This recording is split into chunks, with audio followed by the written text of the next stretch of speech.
Hey everybody, Sephora here, Intro to Teaching. I'm just going to go over what we're going to cover this week so you guys know what's up in case you missed the class meeting or whatever.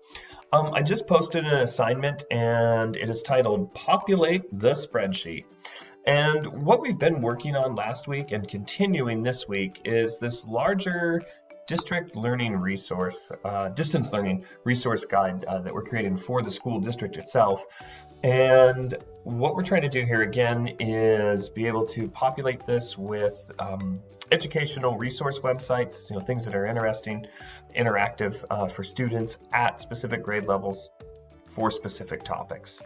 So if I wanted to go in and find third grade math, I could open this up and land right here. And I know that these three sites people have gone over, reviewed, students have looked at, and thought about from the perspective of a third grader doing the math, right? So this isn't something that's just cool to you. This is cool and usable to and appropriate for that age group, for that activity. I created a rubric, of course, to go over and rate these different resources by. And again, the thing that we're really wanting to take into account and consider is that this resource is easy to use for the student at that grade level. So first grade reading, the website needs to be navigatable by a first grader and engaging for that first grader. And then that would be totally different than a seventh grader. And I think some of you have encountered that. Trying to find resources for 7th, 8th grade, middle school can be tough because at times it'll either treat you like a little kid or it's just, very nuts and bolts, kind of dry, just academic. And so hopefully we can dig and find some more resources in those areas. So the assignment this week is one of the two. The first one that I just created would be just to finish populating this spreadsheet. I know I said that you needed to find 2 resources, but I'm actually adding more to it this week. Find some more and populate the spreadsheet in areas that are blank. So areas that need some work would be English language arts, right? We've only got a few in there for the different grade levels, and we're blank in here, and again blank down in here. So we need to add more to that. Social studies, also pretty blank, and I know there's a lot of social studies resources out there because I've looked at some and reviewed them myself for my own kids. So they're there. You guys just need to go in and find some cool ones. Oops. Okay, there we go. English language development, that's what ELD stands for. So these are sites to be helping students learn English.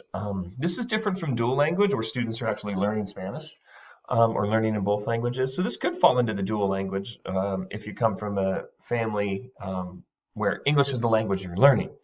So we need some resources there. If you guys could find some, that would be awesome to post some in here and rate them. Again, there's 11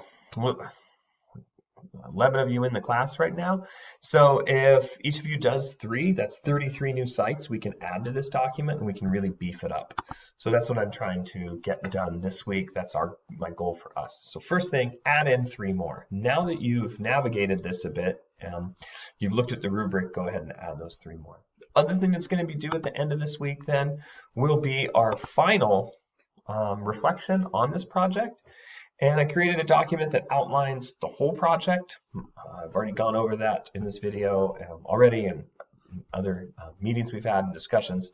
But finding the resource, so you've looked at another person's, you've rated it, we've already done that. Some of you have already found a resource.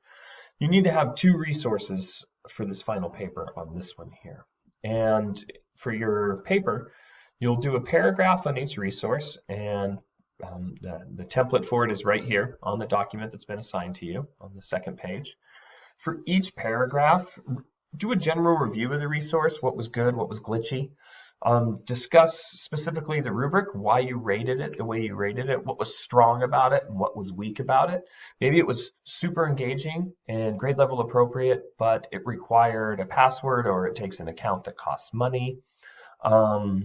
Etc. So, that's why you gave it a 4 instead of a 5 or something like that. So discuss your rationale and in specifically citing the rubric.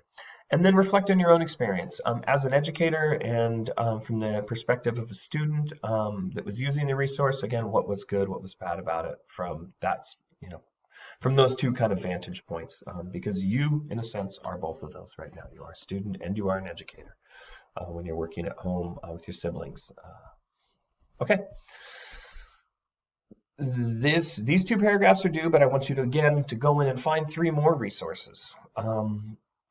So you could pick whatever 2 resources you want to review for these paragraphs out of, I guess, a total of 5 now that I'm asking you to do for this particular document.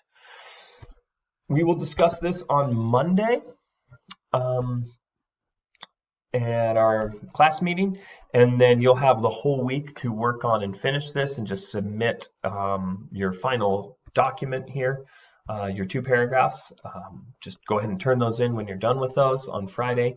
And for this for the other assignment, just go ahead and just fill this up. I'll go through and look at all of them towards the end of the week, and I'll be able to see if you've put in basically 5 total. If your name appears there 5 times and you find different resources. But again, find some resources for areas that are missing, not ones that are already filled in, and paste those in there. It may take a little bit of time, but I think it's a very worthy project and it's worthy of your time as well. All right, that's it. I'm out. Peace.